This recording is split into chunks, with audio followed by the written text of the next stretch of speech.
to another episode of Walk with Drew. Thank you guys for joining me. On this episode, we're talking to yet another entrepreneur. This time, we're talking to Krystal Harrell. She's a marketing expert and entrepreneur, owner of Miss Business. Krystal, how are you doing today? I'm doing great. How are you? Thanks for I'm having me. good. I'm good. I'm excited to have you. Like I was telling Krystal before we got on, that I've been following her for a little under a year, probably beginning of this pandemic that I started to follow her. And I just loved her business acumen and what she was doing and the products that she was creating and just getting like the wisdom and the insights. So I was just like, I have to have her on the podcast. So thank you for joining me. I'm excited. Thank you. So if you could kind of give my audience a introduction, a brief introduction of who you are and where you're from. Sure. So I have been living in Charlotte for 12 years. I'm originally from Columbia, South Carolina. Shout out to the Word. Metro. If anybody who's watching is from the Met, what's good? I love. Look, I rep I, Carolina. I That's knew the a girl. I know a girl, and she was like 803 to Met. She's from Columbia. She's like 803 to Met. I always joke at her. So when you said that, I just bust out laughing. Yeah, that's what's good. Yes, yes. So I spent 12 years running a marketing company here in Charlotte. And throughout the past year and a half, I've transitioned to create productivity products and software tools for entrepreneurs. So I'm really excited about this new space of business that I'm entering. Perfect, perfect. Yeah, that's dope. We're definitely going to get into talking about creative productivity products. So first, we talked about. Well, I said the word pandemic earlier. So we've been in a pandemic for the past year. Can you talk to me a little bit about like how you've had to transition or pivot, if any, during this pandemic? Yeah, I'm so grateful that so I'm very spiritual. I don't consider myself a super religious person, but I'm very Mm-hmm. spiritual. And towards the fourth quarter of 2019, I began to transition out of running my marketing company. And so, like, I had really prayed about some next steps that I wanted to take and, really ask God to just guide me and give me direction. I have always wanted to pursue this idea of building this business. Anyone who has known me in Charlotte, they've never known what my company name was. They've never known really what I do in business. They just tell people like she does something in marketing, but they always knew that Miss Business, like they always heard me communicate that or say, even if they didn't know the extent of it, um, just I've always talked about Miss Business. And so towards the end of 2019, I said, I always say like a Drake line, the moment I stop having fun with it, I'll be done with it. Done with it, right? I was just over the routine of what I was doing, the service based business. And so towards the end of 2019, I started to make a lot of business changes. And so when the pandemic happened, and sorry guys if I have like a little list, I have my aligners in. I'm trying to get a perfect smile. I can hear it.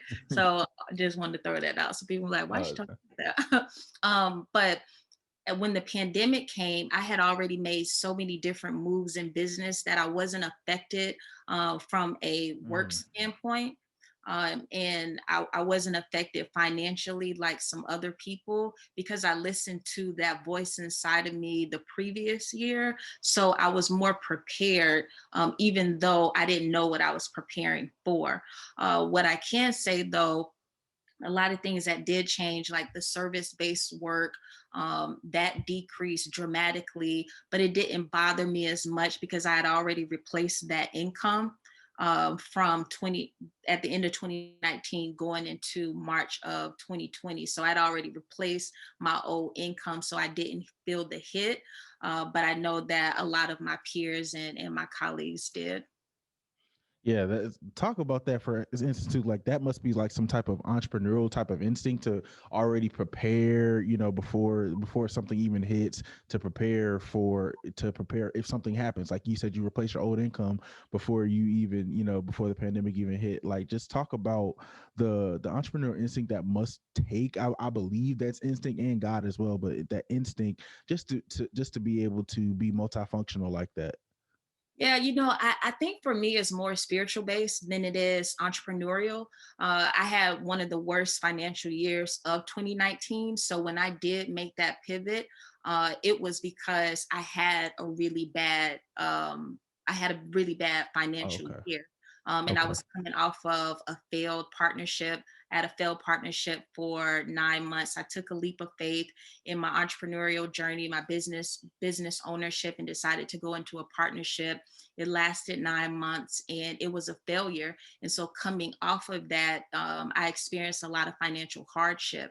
And so when I made the shift, when I was making the shift in 2019 and finally had planted my feet and I found stable ground towards the 2019, that was just me already coming off of a hardship. So I Okay. was going into the year, not necessarily preparing for the worst, but I was just trying to put myself in a better position.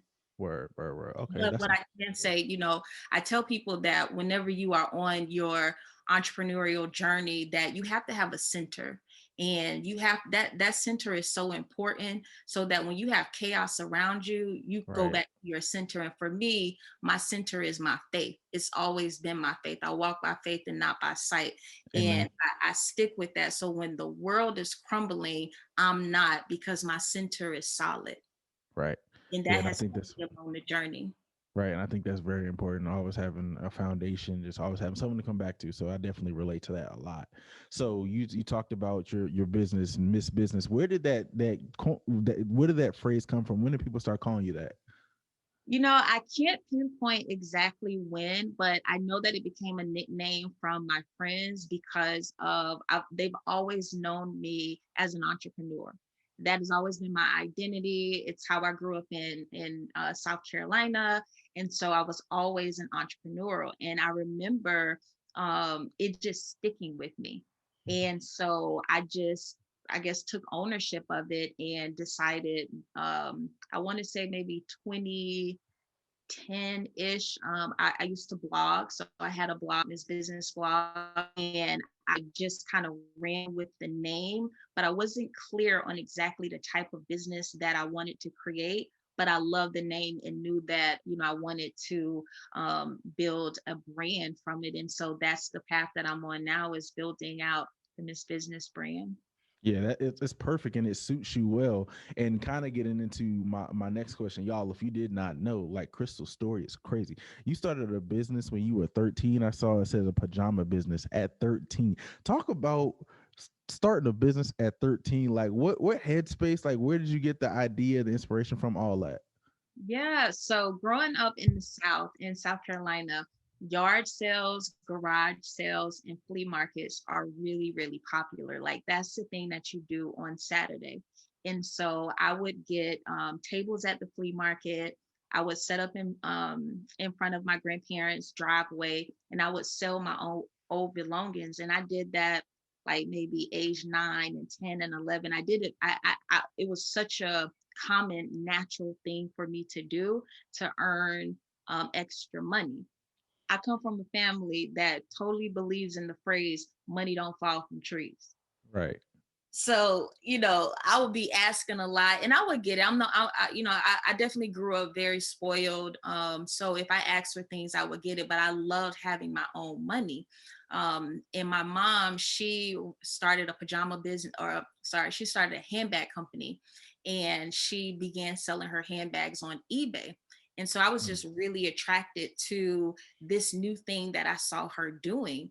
And so, when you're like 12 and 13, you want to go to the movies, you want Right. to, you want food, fast food, you want all of Right. these non-essential things. And so my mom, she gave me a $20 loan, and we went to the flea market during wholesale day, where you can get items for half of the retail price.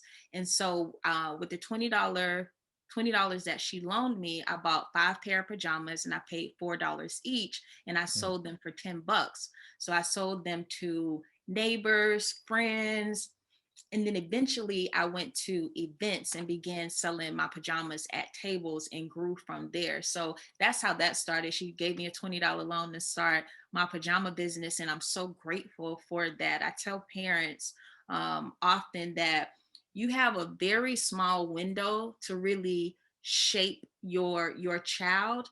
Right. And, now children are way more advanced, but typically, what kids are doing between the ages of 11 and 13, who you are when you're between those ages, it is really who you are as an adult. So I'm just the older version of who I was at 13, if Right. that makes sense. Right. So did you create the pajamas, or like you just bought them at the flea market and flipped them? Yeah. So I bought them That's dope. wholesale, $4 Yeah. each, and I sold them for $10. That's genius. And That's a during that time, so here's the thing for anyone that's in business, I chose a product that not only that I liked, but I chose a product that I could wear or and mm, that I could easily sell. The closer you are to the product, the more believable somebody else will think about it. that's a So gem.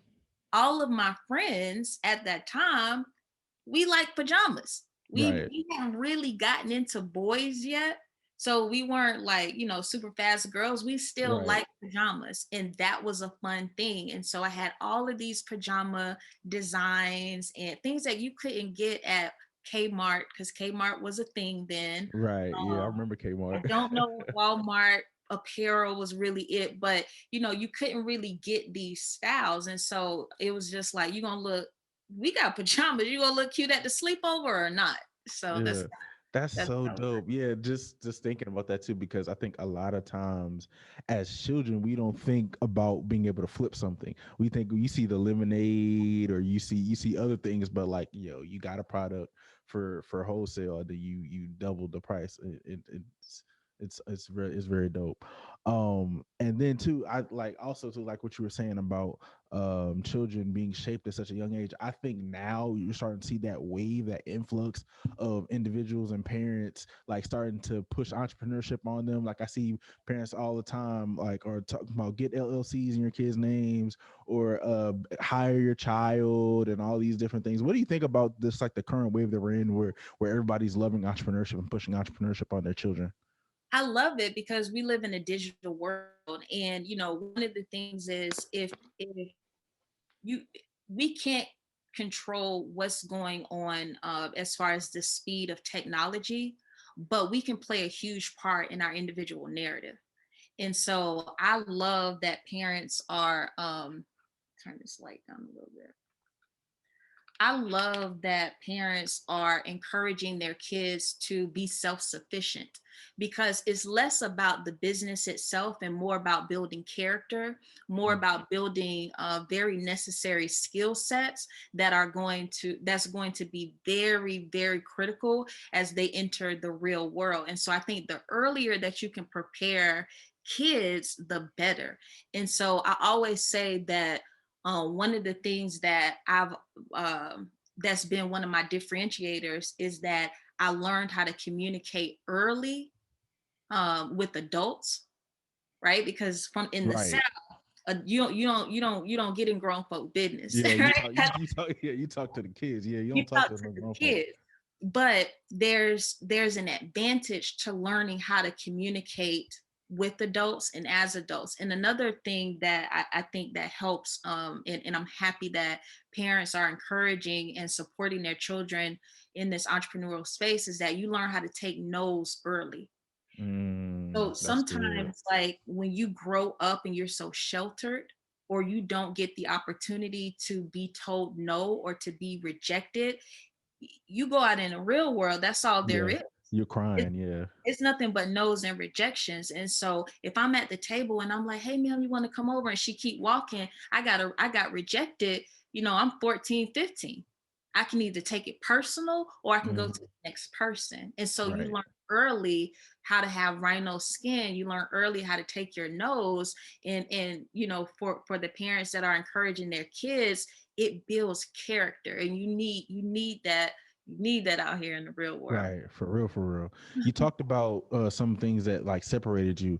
At age 23, you were named Next Generation Female Entrepreneur by Fortune, which is like huge to me. You know, especially as a 20, you being 20 something, being named that Next Generation Female Entrepreneur. Can you talk about what else separates you? Do you feel like as an entrepreneur? My faith. I think that sometimes people may think that there's like this textbook of answers, and it's Right. like it's really within. The stronger my faith gets, the better my business get. The Mm, more I'm centered with God, the more abundance I receive. And the more obedient I am in my practice, the more obedient I am in my footsteps, the more rewarded I get. And I've learned that. And so now I'm like, man, I'm gonna choose obedience. I like what I'm getting. right. I like what's on the other side of obedience. And as I become more of a mature woman, and more of a mindful woman, my practices change. But I would definitely say my faith. And the second thing is that because I grew up as an only child, I'm okay with me. Same. Uh, I grew up as only child as well. yeah, I'm a loner. I'm a loner and I'm an introvert. Opposite. I always get the opposite. I'm an extrovert and I don't like being by myself. I'm the opposite. You're an extrovert? I'm an extrovert. I don't like being by myself at all. But that's also too because my family, like where I'm originally from New Jersey, I moved down here when I was 5, moved to Charlotte when I was 5. So I've Mhm. all my family is up north. So I literally just being my mom my whole life. So yeah, I'm generally like, oh no, I want to be around people. I don't want to be by myself. Yeah, I was like that. And one thing that this journey has really taught me is how to protect myself. And Mm, so maybe if I was in a different market, I probably would be a little bit more extroverted. My extroverted parts of me have run its course in my current city, for more reasons than one. But there was a moment in my journey where I was extroverted, I was all out, and I learned early that people want to see you do well, but never better than them. mm. And that was one of the big shifts in my social life, when I learned that. I don't know what your question was, but I'm gonna end it on that. No, yeah, I was gonna ask you get into like what's your biggest lesson that you feel like within entrepreneurship that you've learned thus far? Like if you had to put a finger on it, what's the biggest lesson that you've learned thus far? Mm. Well, a few things that I've learned that comes to mind is that it is so important to know who you are. Right. And I am so grateful to my mom for introducing me to entrepreneurship, because very early in life I was able to form my identity. And Mm, so I don't know what it's like to be in the world and not know who I am. mm. And so I meet a lot of adults, and that's okay, right? Because a Right. part of life is figuring out who you are. Um, and so sometimes when you know who you are, it intimidates other people. And I've had to learn that. And so, a big part of my journey, I would be like, why do people not like, I would feel like I wasn't liked, or I would Mm, feel like I had a challenge forming relationships, or I would feel like, it was hard to be accepted. And it really, really, I struggled with that a lot in my early 20s. And um, I, I began to realize that it's not me all the mm. time. A Right. lot of times it's people project their insecurities, Right. or just don't know how to communicate.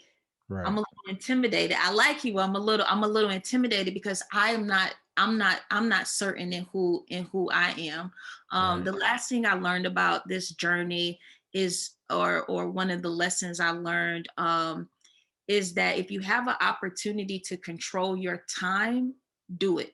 Don't Mm, wait later. Like just take the leap so you can control your time. It is the best part of my life is controlling my time. And that lesson, in I quit my job. I had a job where I was selling at a table. I was selling just random things, and it only lasted a year. I haven't been employed a whole lot of times, but during that 1 year, I felt unappreciated. I felt undervalued, Mhm. and it really was draining me. And then one day, when I was outside of a Sam's Club selling T-shirts for this company, I decided to quit that day. And that was in 2009. And that's the last time that I ever had a job. And Wow. I realized how much power someone has when they have your time. Right. I think it's like it's really screwed up. Like I was thinking about this the other day. It's like it's really screwed up. I currently work a 9 to 5 right now. It will not be there. I will not be doing that forever. But it's screwed up how we work 5 days a week just to get 2 days off.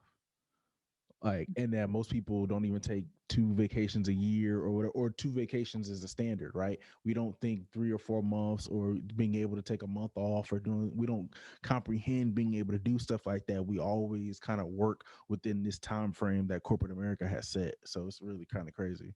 Yeah, and I I've never worked in corporate. Hmm. I've only worked a total of maybe 18 months for someone else over the course of my life. Wow, that's crazy. That's amazing. But what I can tell you is that um, I got this saying, touch the hustle every day. I work every day. I don't know what a day off is because I'm building my future. I get to create. I get to build a business. I get to do these things. So it's a little bit, my mindset is a little bit different. And I just don't feel like I'm at a position of being off. That doesn't mean that I work all day, but I Right, touch of the course. hustle every day. I want the energy of my desire to match my work and to match I want those things to collide, the effort. So when I touch the hustle, that means when I'm working on my idea, I'm working on a project, I'm putting that energy in, I'm touching it every day. Um, I like and that. so, when people say that, like the example that you just gave, I can understand it. I can empathize with it. I just can't relate because I'm touching hustle Right, every day. But another thing is entrepreneurship isn't for everyone. right. It isn't. It isn't for everyone, and I need people who enjoy working. I need people who want to come in at a certain time and leave at a certain time, and who don't want the responsibility of a Right, company, because great workers build businesses. right, Smart people help build businesses. And I think for people who are struggling, I always tell them, maybe you try entrepreneurship, maybe you try being an independent contractor or a freelancer, or maybe you just find a role in a position, a job, or something that you enjoy, because you can enjoy work traditionally, right. because the Yeah. other side is totally is Yeah, Dave. One time, Dave has he's been encouraged. He one time he said this, but he's been encouraging me and like others with this, talking about how like a lot of creatives, we only see like entrepreneurship. We only see like going out there getting the gigs and doing the photo shoots, but it's just like we don't know that like people who do these commercials and do all these creative things, they're creatives as well. And they get paid 6 figures and they clock in, they clock out, you know what I'm saying? And they may not have like a set 9 to 5, but they make 6 figures and they're working for companies. Like we all the time think of just entrepreneurship or the creative field in entrepreneurship when it could also be in the corporate America world too. So that's crazy you said that. Yeah, absolutely, absolutely. It's really just finding something that you enjoy, getting paid for it so that you can live or afford the lifestyle that you have in mind, and that you show up every day and you're enjoying the work that you're doing. Most of the time, people run to wanting to be an entrepreneur because they hate their job. And I say, listen, if you hate your job, let's identify a few things, right? Let's identify, what are your skill set? What is it that you do like this that you Right. don't even have to think about, or that you might be super trained in naturally and you enjoy it? What is that? Okay, and then let's talk about, what's your ideal work environment? What's your dream company? There's so many layers when we think about forming and building and expanding our career. The next best thing does not have to be entrepreneurship. It Right. can, and I encourage it. With people of color, I encourage business ownership, or having some sort of secondary income or side Right. hustle. Every single person of color should have a secondary source of income. Right. Yeah, I definitely agree with that too. I've definitely been that's been pushed on me in the last couple of years, that thinking of like, yeah, we need multiple streams of income, that the 9 to 5 is a fixed income and that you can only make but so much, so that it's encouraging to hear from somebody else saying that too, like, yo, you need multiple streams of income. So Yeah, what not even that. Let me add, not even Mhm. not even that there's a cap, but there's control.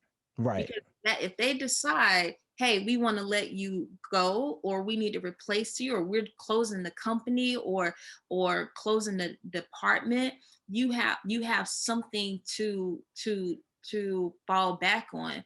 Right. Most people go through depression because of finances, lack of finances, lack Right. of happiness in their day-to-day job. Yeah, that's a good point too. So, what would you feel like is the first thing you would tell an entrepreneur, somebody who wants to become an entrepreneur, like you just got finished saying, entrepreneurship is not for everybody. What's the first thing you would tell somebody who's like, I'm sold, I want to become an entrepreneur? What's the first thing you would tell them? Uh, I would tell them to try it. Try it. If it doesn't work, then you go back to either what Right. you were doing, or you do something different. People need permission, and that's really what it comes down to. Oftentimes we don't take those next steps because we're looking for permission. We're looking for someone to say, you could do it, give it a try. Like, because sometimes, let's say if I'm at the mall or I get dressed and I'm showing someone my outfit, and I'll be like, you like this? I've already decided that this is what I'm going to try on. Right. Right. So I'm asking the next person, how does this look on me? Because I want their opinion. I'm looking for words of affirmation. I'm looking for them to affirm that I look nice in this. This fits Right. me. It flatters me. Right. Whereas and that's how we are. That's just in us, human, as humans, is that we look for other people's to validate our decision. That's okay. It don't work like that in entrepreneurship. But the first thing I would do is tell them to just give it a try. Yeah, I've always told myself, I'm like, I'm going to step out and eventually, be fully become an entrepreneur and start my media company. And like, if it doesn't work, at least I can die knowing that I tried. So, and that's the first thing. I think a lot of people are scared of trying because of there's so much uncertainty and things of that nature. But it's just like, no, I've always had that mindset. Like, yeah, I'm gonna try this. If I fail, at least I know for myself. Like, Drew, you couldn't do it. You can go over here. But I need to know for myself. And I think a lot of people don't want to know for themselves. Yeah, so there is a company who I worked with a few years ago, Verb, and Shannon is one of the partners, and she has this saying, what's the best that can happen? And I remember hearing that. See, I'm getting chills now. It's so prolific. What's the best that can happen? We always think, what's the worst that can happen? Right. What's the best that can happen? And I love that shift in mindset. Entrepreneurship, a great deal of it is mental. Great deal of it is how you think. It's about your mindset, your mental practice. So I love that. What's the best that can happen?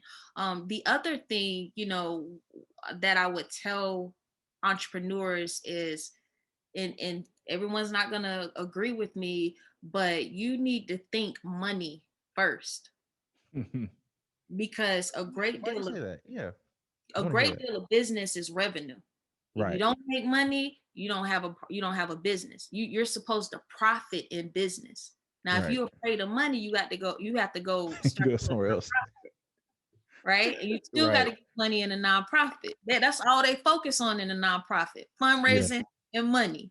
Right. Nonprofits don't talk about nothing else except funding. Right. And that's crazy. So one of the things that people who are in business, there's this, like they say, don't focus on your passion first. Don't worry about the I'm money guilty of later. that. You always hear that, right? And Right. that's a bunch of baloney, because business is profit. Right. Why is it that nonprofits are comfortable talking about money? Mm. But they're nonprofits, but you're a profit in the profit business. You don't want to talk about money. Oh, I want to, it's just like, you can't do that. You have to get comfortable not only talking about money, you have to get comfortable with numbers. You got to get comfortable with communicating numbers, asking for money, asking for the sale, pricing out your services. It, After trying, you and numbers need to become BFFs. Mm. That's what I would tell people. So one of the you mentioned a company earlier. You said Verb was the company that you worked with. Can we get into a little bit of your portfolio? Like if you go on this, go Krystal's website, you'll see her portfolio of all the businesses she's worked with. And the biggest name that jumped off the page to me is Sprite. I said, how you get to work with Sprite? I want to know if you could just kind of give me an insight into how you built your clientele and what's that like. Yes. So when I started in marketing, I have worked in about 11 different areas of marketing. And when I say work on here, work is equivalent to I've gotten paid in Right. 11 different areas of marketing. So I started out um, doing movie premieres, actually. I started Mm. off doing marketing movie premieres. Charlotte at that time was a C market, I believe. Now we're a B market uh, Really? in the movie space, I believe. So we were a C market, and so there was an opportunity for me to market Disney's The Princess and the Frog, Mm. and then Dwayne Johnson's The Tooth Fairy. So I started off movie marketing, and then I shifted to collegiate marketing. I've done uh, nonprofit marketing. So I just gradually, I gave myself permission to expand in the different areas. And so I built my portfolio initially based off the opportunities. So Okay. there's a line, I'm a big rap reference. I reference Oh, I love it. Keep I going. I reference a love it. lot of lines, but and I'm a big Drake fan. But I like when Drake said, when I started out, I took what they gave me. It worked in my favor. So Mm. nobody saved me. And so that's how I started off. Like, I literally started out taking the opportunities that people would give me. Some were free. Some I got paid. Some there was an exchange. But in the beginning, I just wanted the experience. And I knew that I didn't, if this brand didn't pay me, I could leverage their logo. I could leverage them in my portfolio to get Right. the bag later. So I played a long game in my business. So I played the long game, and that has helped me. Sometimes people look for short wins. Charlemagne the God has this saying in his book Black Privilege. He says that a lot of people overlook opportunity because it doesn't come in the form of money. I totally messed that up, but basically, if it that's not what he said. Oh, I'm sorry. See, I just I just messed your whole quota, because I'm gonna send him this link when we finish. Um but yeah, like it opportunity is not a dollar sign. People may overlook it, and I didn't do that when I started out. I got the Coca-Cola became my client because I spent maybe 2 or 3 years conversing with the director of marketing. Mm. He wasn't ready to give me a contract when I first approached him, because I hadn't yet built the portfolio. I hadn't yet gotten the skill set that I needed. And more than that, I wasn't able to communicate my value to him. Mm. But he called, I emailed him. I will always keep him updated. It might have just been 2 years, I'm not sure, but I will always keep him updated on my progress. If I did an assignment or work or something, I would always share it with him because I knew Coca-Cola was my dream client. And so when you have a dream client or a dream project that you want to work with, etc., you stick to that. You stay in communications with decision makers that's a part of that brand, so you continue to stay on their radar. And that's what I did. And Coca-Cola, they were my client for 5+ years. Wow. And our relationship on my end, I made over $75,000 working with them as a consultant. You said like the most simplest thing that you said was like you just kept in touch. And I think I've heard that like on a you hear that on like a job level all the time. Like when you get somebody's contact, like just reach out every now and then. Like it's the power of just like communication and like communicating with people. And you don't know that can go a long way. You just saying hi, hello, or what's up every now and then and keeping your name in the email box, they'll remember you later on. So that's a powerful word that you said. Right. And then also be very clear about your conversation and the connection. Hey, so and so, I see that you are the director at Coca Cola. Wow, that is amazing. Coca Cola is actually one of my dream clients who I want to work with one day. Do you mind if I stay in contact with you and Mm, just, maybe share my progress with you in case there is an opportunity that could fit and I could be of value to you and your bigger goals, right?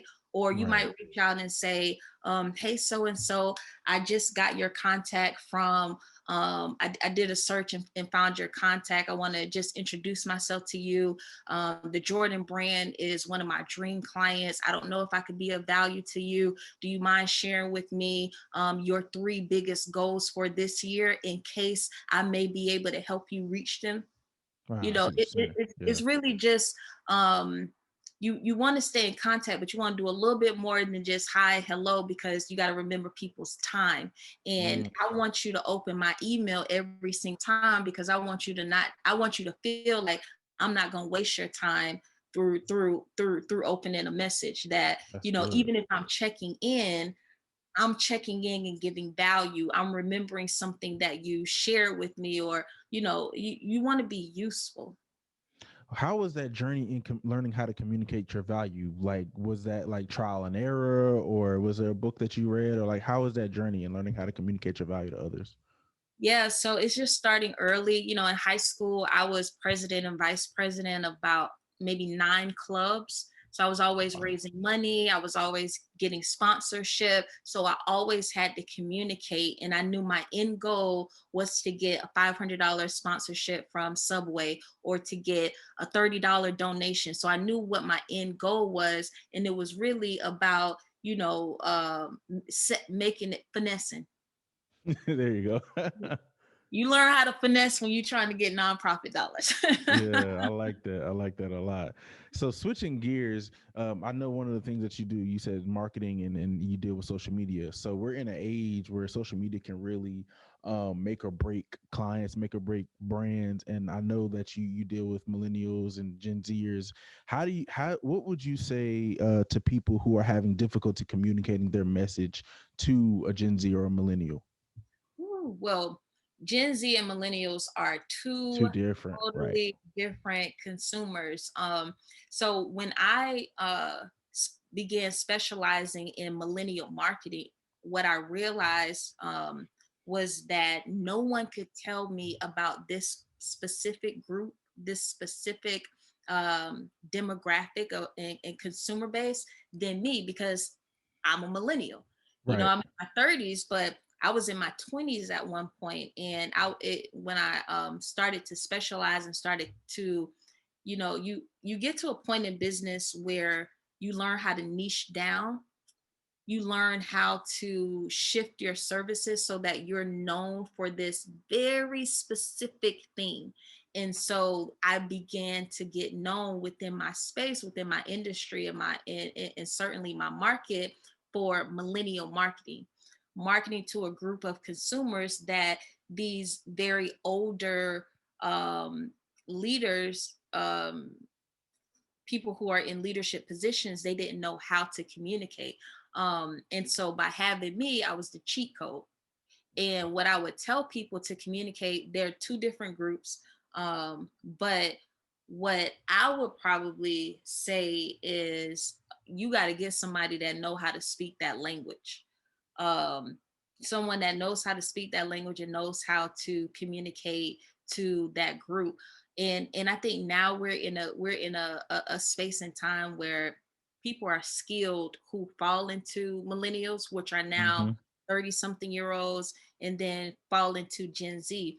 The biggest part of communicating to either of those groups is understanding the individual's life stage. Mm, So I'm 33 and I have a friend who's 33. We're in two different life stages, but we're the same age. She's a mom, she's a mm-hmm. wife, she works full time, but we're the same age.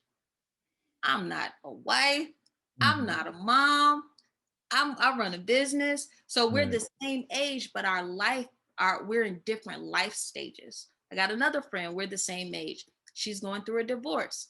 So that you have to communicate to these people based off their life stage and not their Mm. age. So would you say that life stage, you mentioned niching down, would you say that life stage has to deal with niching, or would you say that's separate from a niching down? Yes, little separate from niching down, unless you're specializing. Let's say you're an attorney and you're specializing in, you're a divorce attorney. All you do is deal with people who are going through divorces, considering divorces, or in the process of getting a divorce. That's your Right. specialty area. It doesn't matter what age it is. You Right. specifically decided that you're going to focus on this particular pain point. Right. That makes sense. Okay, good, good. So I wanted to get into your business. So Miss Business is your business. Can you talk about, well, you mentioned earlier about how you got the name and how you got started, but what's your overall goal with Miss Business? Yes. So, oh my goodness, I am enjoying this ups. I'm building a business. Like this is my second time. Well, I run e-commerce business. I'm a digital real estate investor, so I buy and sell domains and websites. Do you And have then info? I want to ask you too. I don't mean to cut you off. I want to ask you. You have some info on digital real estate because I've been studying that lately. I don't know if we could talk about that. We'll after your yeah, Miss Business question. Yeah, I want to yeah, ask you yeah, some for questions sure, about for digital real sure. estate. So I have other businesses and partnerships that where I make money, but Mhm. like with the marketing company, I ran that for 12 years full time. So Miss Business, like my second business, this is like my second baby. I'm building it from the ground up. I'm making a lot of mistakes. I done wasted some money. I've changed my mind. I've stopped. I've paused. I mean, just because I did it once, it doesn't make the second time easier. It just makes it faster. I'm able to make mistakes faster. I'm able to Mm, change my mind faster, but I'm still starting at ground zero. My ultimate goal is to build productivity products for entrepreneurs. So in December of last year, I did a soft launch on my first product called the Success Planner. It's a yep, I saw productivity that. tool to help people build better habits, improve their time management, and meet more goals. And so, page by page, I created this planner that includes productivity methods, that includes like um, different things to help you manage your time, build better habits. Like I'm kind of repeating Right. myself. Um, and it was my first big product that I've ever created. And so I think that what that taught me is uh, a lot. I learned a lot about production during that time.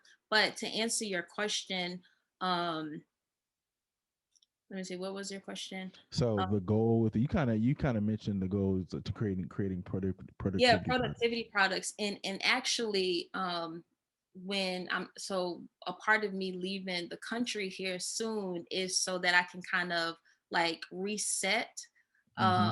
and I'm going into a very specific demographic, a very specific target market. So from December to February, I really was testing if I wanted to communicate with women who look like me. Do I want to I mean, women who are a part of my age group? Do I want to target, you know, the millennials? Right.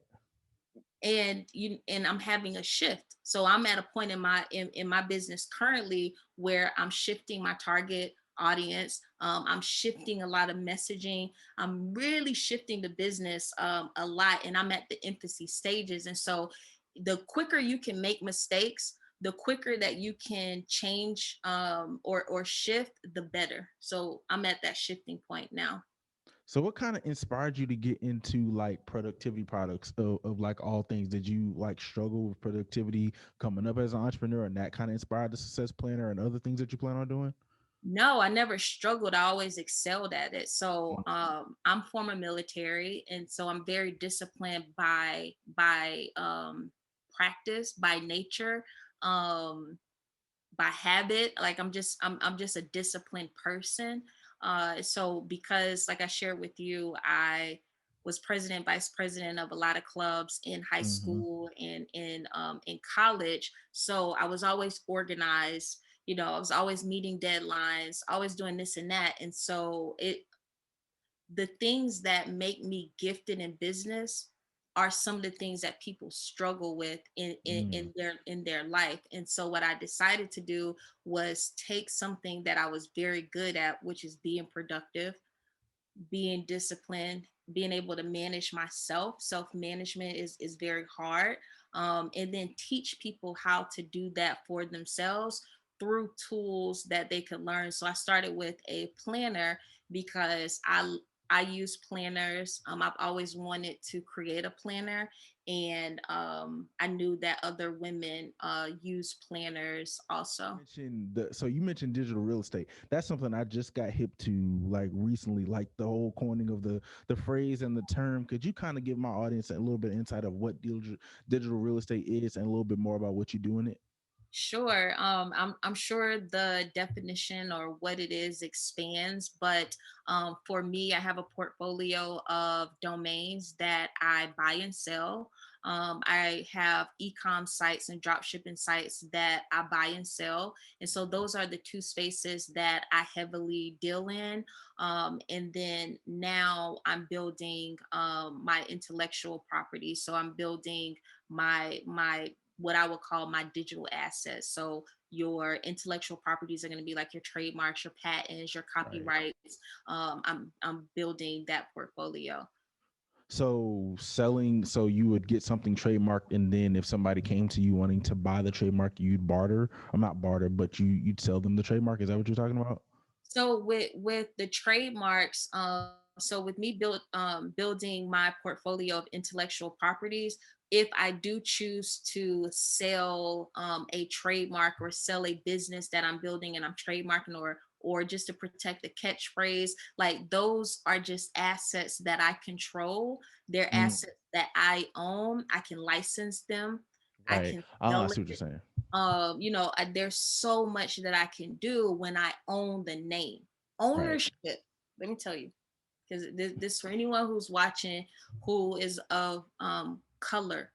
Ownership. If there's anything that you do this year, own something that no one can take from you, something that you can leverage, that you could sell, that you could build. It's so important to own something.